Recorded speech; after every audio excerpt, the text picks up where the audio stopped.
We talked last week about the fact that already there were some, Bob Schieffer said it the other day, real consequences for real people to the shutdown. And here we are now, day 8, meaning even worse consequences for more people, right? There has been a lot of confusion, I think, more than anything else.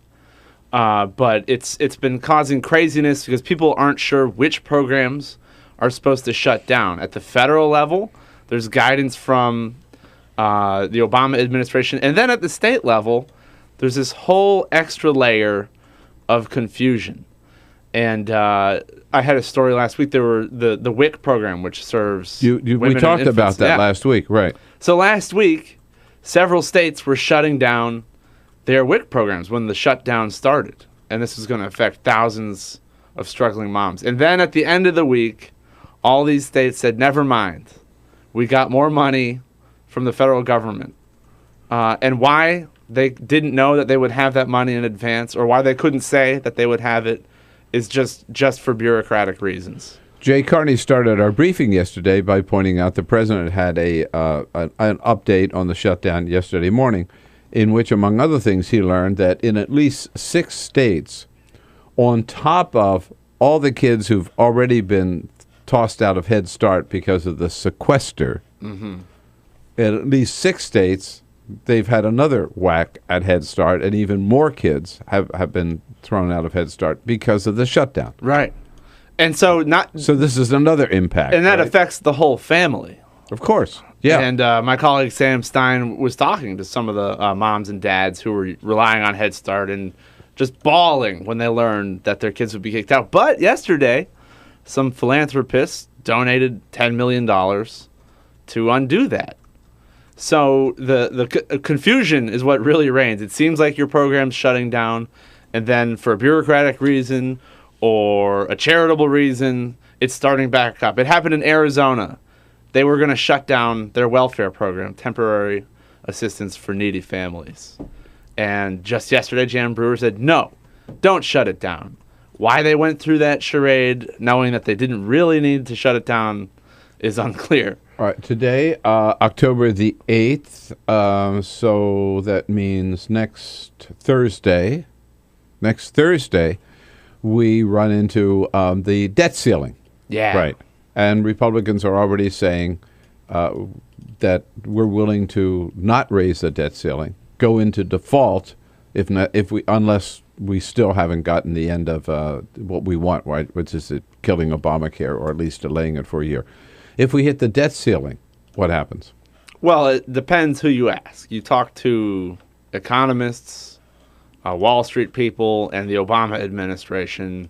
It's chaos, potentially rivaling the Great Depression. It would be worse even than the financial crisis in 2008 that started the Great Recession. But there are Republicans in Congress who at the same time feel like they get all this leverage from this because Democrats are so scared of it. They're saying it wouldn't be a big deal because there's still revenue coming in, so the government can just pay the interest it owes on Treasury bonds. But then, of course, the 50 million people on Social Security, I guess, can take a hike. Well, I was going to get to that because you wrote yesterday on Huffington Post, Social Security checks will stop when the debt ceiling is reached. So Social Security checks still going out now under the shutdown. Yeah. But that ends? Medicare checks end? Well, Medicaid? Presumably, that's what happened. We've never done a debt default before. But that's one thing Obama and his administration has been willing to say, that you're not going to get Social Security, which makes sense. I mean, that's what they say happens in a debt ceiling breach. But that's pretty scary. That's 50 million seniors lighting up the switchboard at Congress. It's hard to imagine that could really be a sustainable situation, even for intransigent Republicans. Well, it's hard to imagine, for me, that there are some people who got elected to Congress, which doesn't mean they have half a brain in their head, who would argue that that it doesn't matter.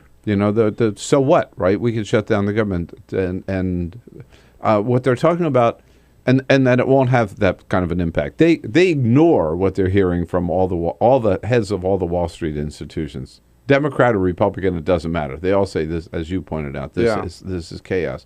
And yet these Yahoo Tea Party people say, no, it won't be so bad after all. For one thing, I think it will not affect them personally because they're still getting paid $175,000 a year. And a lot of these people just live in a bubble, don't they? I mean, they don't ignore it because Wall Street says it. They ignore it because Obama also says it. True. So Good then point. Discounted out of hands. No reason to believe it. If he's saying it, it can't be true. That's the mindset we're dealing with. So the phrase that I heard yesterday for the first time is, well, we'll shut it down. I mean, we'll default, but we'll pay some of our bills. We'll prioritize. It's prioritization. So therefore, they could not accuse us of not paying all of our bills, just some of our bills, and we can survive that way. They would pay the interest owed on the government bonds, and that would prevent us from, breaching the trust of Wall Street or whatever. And then they'll prioritize, or the Chinese, who are the ones who buy the bonds. They'll prioritize military pay and things like that. It'll be sort of like the shutdown on a different scale, where you've got bill after bill that singles out one positive thing that's been in the news after another. Right, exactly. But if you dig down into this, it's not like the money comes in and goes out in these perfectly proportionate sums every day. The interest payments might come in large lumps a few times a year. It's not a daily thing. It doesn't work that way, in other words. Well, here's my question to you. Just understand this. So this idea of prioritization, and it would be okay if we just pay some of our bills and not the others. Let's say somebody's checking up on your credit rating, right? And they find out that you paid your mortgage, but you didn't pay your car loan, right? And I don't know, you didn't pay the latest on your student loan, and you didn't pay the bill that you racked up at Macy's or something. I mean, how did you know? Yeah, right. I mean, and you go to them and say, "Hey, I didn't default. I paid my mortgage, right?" How do you think that would fly with the bank? Only you won't have to be that sneaky to see what's happening after the 17th. It'll just be in the news. Right. You won't have to check Obama's credit report. I mean, that whole theory to me is nonsense, right? You either pay your bills or you don't. I think the idea that it would have a dramatic effect on credit, on the markets, is a little bit more intuitive than the idea that you can prioritize pay and not have that result in mayhem. Do you believe the Republicans now are trying, bill by bill by bill? Yesterday, the latest was FEMA. Mm-hmm. All right. Well, okay, FEMA's good. Yeah, we'll refund FEMA. And then they said that, what was the first one that they wanted to put money back into NIH or something? Funding whatever has been in the front page of the newspaper. I know. They were going to open up the memorials, right? Right. Yeah, they were going to open the memorials. Right. They're going to fund WIC, which we talked about earlier. Right. Never mind that in your budgets past, you're always cutting funding for this specific program, since it was in the news and looking like you're sticking up for it scores points against the president. They're going to pay workers. So if you pay federal workers who haven't been working for 2 weeks, an entire pay period, that's the equivalent of what, a 3% raise for them? You've stopped these people from getting raises for like 5 years. Mm-hmm. It's the complete opposite of what you actually want, Republicans. And so that's the one thing that Democrats were, well, if you're going to do that, sure. And that actually might happen. A raise, effectively, for federal workers. Well, but I guess my question is, the White House has said, they've decided, and Democrats in Congress, we are not going to piecemeal fund the government. You either reopen it or you don't, right? You either leave it shut down or you reopen it. Yes, except they are taking that furlough back pay one. All the Democrats in the House are for that. Senate Democrats say they're probably gonna move it. And so the impact of that is what we're doing, in effect, is we are paying federal workers not to work.